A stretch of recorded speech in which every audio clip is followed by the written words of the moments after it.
Hello বন্ধুরা, আজকের ভিডিওতে আমি আমার নিজের একটা কেনা স্টকের ব্যাপারে কথা বলবো, যেটা আমি রিসেন্টলি কিনেছি। আর অ্যাকচুয়ালি প্রুফও দেখবো যে এক্স্যাক্টলি কোন ডেটে এবং কবে কিনেছি স্টকটা, সেটা আমি আমার কনসোল খুলে দেখাবো।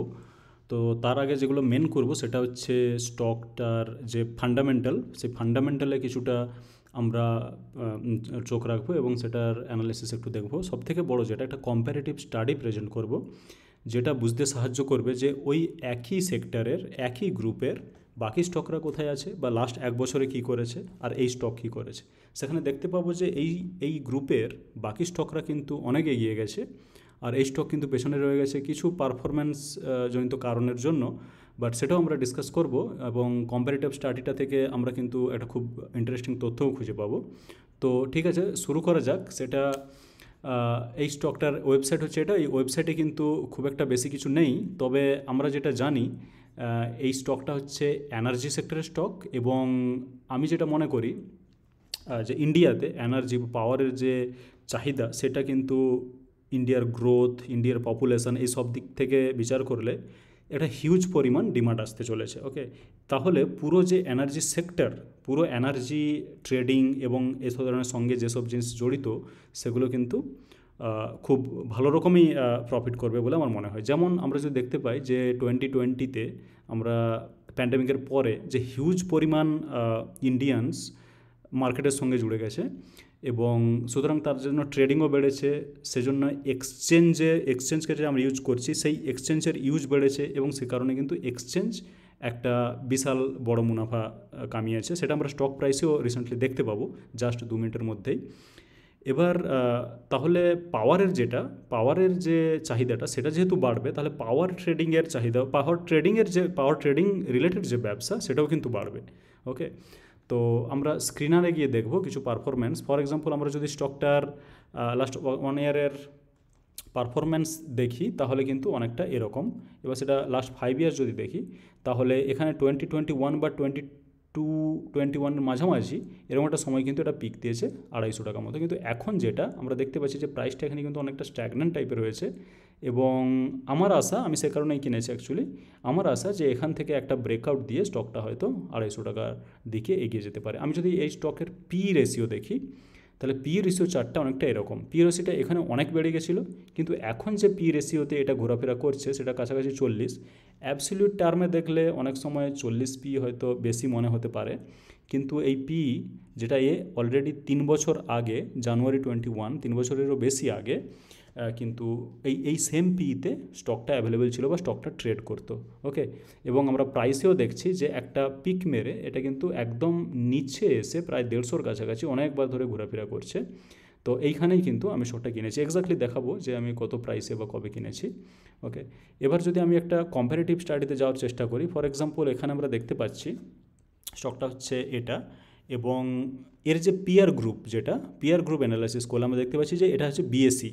ওকে, বম্বে স্টক এক্সচেঞ্জ, যেটা লিস্টেড কোম্পানি। এটা হচ্ছে এমসিএক্স, মাল্টি কমোডিটি এক্সচেঞ্জ। ঠিক আছে, তাহলে এটা হলো স্টক এক্সচেঞ্জ, এটা কমোডিটি এক্সচেঞ্জ, এটা হচ্ছে ইন্ডিয়ান এনার্জি এক্সচেঞ্জ, অর্থাৎ এনার্জি এক্সচেঞ্জ। আমরা দেখতে পাচ্ছি ক্লিয়ারলি যে এমসিএক্সের পি কিন্তু 230-এ পৌঁছে গেছে, সেখানে বিএসসি আছে 80-তে, কিন্তু ইন্ডিয়ান এনার্জি এক্সচেঞ্জ সেটা এই গ্রুপের মধ্যে, এর পিয়ার গ্রুপের মধ্যে কিন্তু সব থেকে কম পি, 41টা, মানে 41 পি একটা বেশি মনে হলেও আপাতভাবে আমরা যখন কম্পেয়ার করে দেখছি যে বাকিরা কিন্তু ছাড়িয়ে অনেকটাই এগিয়ে গেছে, কিন্তু ইন্ডিয়ান এনার্জি এক্সচেঞ্জ পড়ে রয়েছে 41, যেখানে ইন্ডিয়ার যে এনার্জি পাওয়ার, এই ধরনের যে এর যে ডিমান্ড, এটা কিন্তু খুব হাই হতে চলেছে। ঠিক আছে, তো এখানে এখানে এটা হচ্ছে স্টকের বাকি ধরনের জিনিসপত্র, এগুলো সব কিছু ডিসকাস করার মতো সময় থাকে না, কিন্তু আমি জাস্ট পিয়ার গ্রুপটা দেখালাম। আমি যদি জাস্ট এখানে পিয়ার গ্রুপের মধ্যে আমি যদি বিএসসিতে চাই, তাহলে আমি বিএসসিতে গেলে দেখতে পাবো যে বিএসসি কী ধরনের পারফর্ম করেছে লাস্ট ইয়ার।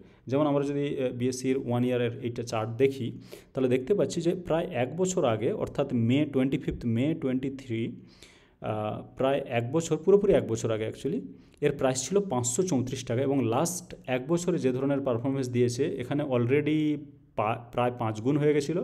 তারপরে কিন্তু প্রাইসটা একটা কিছুটা হলেও এখানে কনসলিডেট করছিল, কিন্তু আবার সেটা ওপরে গিয়ে প্রায় 3,000 ছাড়িয়েও গেছিলো। এখন যেটার প্রাইস হচ্ছে 2700 মতো, অর্থাৎ 1 বছর আগে বিএসসি, আমরা এখানে দেখতে পাচ্ছি যে স্টকটার নাম বিএসসি, বিএসসির প্রাইস ছিল 534 এবং এখন প্রাইস হচ্ছে, অর্থাৎ প্রায় 5 গুণ এই স্টকটা বেড়েছে লাস্ট 1 ইয়ারে। আমরা যদি এমসিএক্সেও যাই, যেটা পিয়ার গ্রুপের আরেকটা স্টক, আমরা এখানে দেখতে পাচ্ছি যে multi commodity MCX 19,000 market cap. এখানে দেখতে পাচ্ছি এক্স্যাক্টলি 1 বছর আগে প্রাইস ছিল 1350 ধরতে পারি এটাকে, সেটা আজকে কিন্তু হয়ে গেছে 4,000-এর কাছাকাছি। ঠিক আছে, এটা প্রায় 4 গুণ বললে ভুল হবে না। ওকে, আমি 3 গুণই ধরছি, এটাকে 3 গুণ ধরে আমি ধরছি যে 4,000 3 গুণ হয়েছে। অর্থাৎ এর যে পিয়ার গ্রুপ, ইন্ডিয়ান এনার্জি এক্সচেঞ্জের যে পিয়ার গ্রুপের স্টক, যেমন এমসিএক্স বা বিএসসি, সেগুলো কিন্তু 1 বছরে 3 গুণ 4 গুণ 5 গুণ এ ধরনের হয়েছে। ঠিক আছে, এদের যে বাকি যে স্টকগুলো এই পিয়ার গ্রুপের ইন্ডিয়ান এনার্জি এক্সচেঞ্জের, ক্যাম সার্ভিস বা কেফিন টেকনোলজি, এগুলো ডাইরেক্টলি কিন্তু এক্সচেঞ্জ নয়। ঠিক আছে, ডাইরেক্টলি এক্সচেঞ্জ নয়, কিন্তু এগুলো ফায়দা হয় অনেকটাই যখন বেশি করে মার্কেট পার্টিসিপেন্ট আসে। বাট ডাইরেক্টলি যদি আমি কম্পেয়ার করতে চাই তাহলে কিন্তু আমি বিএসসি এবং এমসিএক্সের সঙ্গেই কম্পেয়ার করব। তো সে কম্প্যারিজন এখানে ক্লিয়ার। এমসিএক্স হয়েছে 3 গুণ আর বিএসসি হয়েছে 5 গুণ, কিন্তু আইইএক্স অর্থাৎ ইন্ডিয়ান এনার্জি এক্সচেঞ্জ সে কিন্তু পড়ে রয়েছে নিচে। আমি এটা 5 বছর, আমি যদি 1 বছরের চার্ট দেখতে চাই তাহলে কিন্তু একই প্রাইসে ঘোরাফেরা করছে। আজকেও যদি দেখি 155, 1 বছর আগেও ছিল 155। অর্থাৎ এই যে কনসোলিডেশন, আমার ধারণা যে এই কনসোলিডেশন থেকে স্টকটা বেরোবে এবং বেরিয়ে হয়তো 200 পেরিয়ে 250-র দিকে যেতে পারে। তো এটা আমার লং টার্মের জন্য কিনা, যেটা আমি বলেইছি থাম্বনেলে, তো এটা লং টার্মের জন্য কিনা সেই জন্য আমি অতটা চিন্তিত নয় যে এখানে কতদিন কনসোলিডেট করছে। এটা যদি 6 মাস কনসোলিডেট করার পরেও এটা একটা ব্রেকআউট দেয়, সেটা কিন্তু খুব একটা খারাপ হবে না। তো যেহেতু লং টার্ম পার্সপেক্টিভ থেকে আমি কিনেছি, সেহেতু আমার কোনো সমস্যা নেই স্টকটাকে নিয়ে আপাতত। তো আমরা যদি একদম চার্টে দেখতে চাই, এটা অনেকটা এরকম। আমি যেটা আগে দেখিয়ে দিই যে কোথায় কিনেছি আমি এক্স্যাক্টলি। কিনেছি যেমন 19শে এপ্রিল আমি একটা কিনেছিলাম। আমি তখনই একটা স্টক কিনি যখন ওটাকে আমি ট্র্যাক করতে চাইছি, যদি আমি পরে ভুলে না যাই যাতে, সেজন্য কিন্তু একটা স্টক কিনে রাখি। সেটা কিনেছিলাম 19শে এপ্রিল, কিন্তু এটা কিনেছিলাম 143-তে।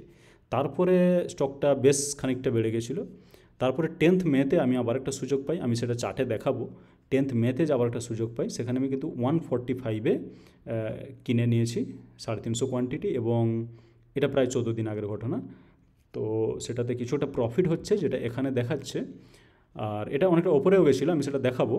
যে আমাদের যেটা মনে রাখতে হবে সেটা হচ্ছে 10th মে আমি স্টকটা কিনেছিলাম। এবার যদি আমরা আইএক্সের চার্টে যাই, সেখানে আমরা সব কিছুকে ক্লিয়ারলি দেখতে পাবো। আমি 3 মান্থসের চার্টে যদি যাই, তাহলে এখানে আমি দেখতে পাচ্ছি যে কিনেছিলাম 10th মে। ওকে, 10th মে 145-এ কিনেছিলাম। তো 10th মে এটা দাঁড়াচ্ছে এই জায়গায় আমি কিনেছিলাম। তারপরে কিন্তু আমাকে আর কোনো ডাউনসাইড দেখতে হয়নি, এবং যথেষ্ট আপসাইড আমি এখানে দেখেছিলাম। 166 পর্যন্ত গেছিলো, এখন সেটা হচ্ছে এইখানে 156। তো আমি কিনেছিলাম 10th মে এই জায়গায়। ওকে, এই জায়গায় 145-এ, মানে অনেকটা এই জায়গায় কিনেছিলাম। তো সেটা এখানে আমরা দেখতে পাচ্ছি যে হাই প্রাইস যেটা দেখাচ্ছে, এটা হচ্ছে 166, মানে এটা প্রায় 13 থেকে 14% হয়ে গেছিলো প্রায় 14 দিনে। ঠিক আছে, এখন এটা হয়তো 8 থেকে 9% হবে, 14 দিন হয়ে গেল। এখানে 13 দিনেই বা 13 দিনের আগেও এটা কিন্তু 13% দিয়েছিল। আর আমার কেনা থেকে, যেটা আমি এখানে কিনেছিলাম, তারপরে কিন্তু আমাকে কোনো ডাউনসাইড দেখতে হয়নি, জাস্ট আপসাইডই দেখেছি। এবং আমার মনে হয় এটা একটা খুব ভালো স্টক। আমার পার্সোনাল ধারণা, এটা কোনো স্টক রেকমেন্ডেশন নয়, কোনো বাই হোল্ড বা সেল রেকমেন্ডেশন আমাদের চ্যানেলে দেওয়া হয় না, আর সেটা কখনো হবেও না। তো এটাই আমার অ্যানালিসিস, এবং আমি এই স্টকটা নিয়ে যথেষ্ট আশাবাদী। তো ভিডিওতে আপাতত এইটুকুই। পরের ভিডিওতে আবার নতুন কিছু নিয়ে আসবো। যদি ভিডিওর কন্টেন্টই ভালো থাকে, ভিডিওকে লাইক করুন এবং চ্যানেল সাবস্ক্রাইব করুন আমাদের ভিডিওর সঠিক সময়ে আপডেট পেতে। ভিডিওটি দেখার জন্য আপনাকে অনেক ধন্যবাদ।